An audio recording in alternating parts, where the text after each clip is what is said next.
for you, but we just use smaller birds. Oh, come on.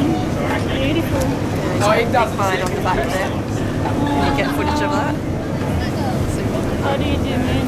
Just right there, just zoom in on it. Yeah, how do you zoom in? Oh, it's nasty. What's up, good buddy? What you do?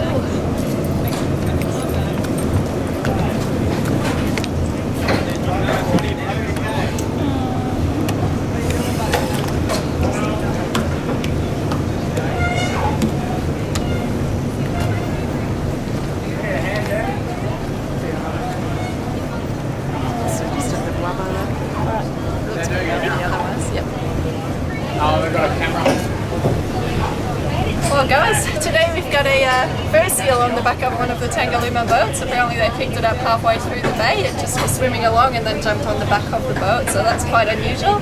Normally we don't get these fur seals here in Moreton Bay. They're generally found a lot further south, down around southern Australia or Tasmania, that sort of area, or even New Zealand. So this little fella, he must have travelled from pretty far away to get here. And he's only a young one, he's quite small still, and he does have a couple of injuries on him as well. Looks like a couple of bites on the back of the neck and the back of the back as well. But it doesn't look that serious, and other than that he actually looks quite healthy and fit, so hopefully he'll be alright. We've contacted national parks and marine parks, and they'll see what they can do, but the best idea might be to actually just leave him and hope that he does find his way home, because he does look quite healthy, so hopefully he'll just make it home.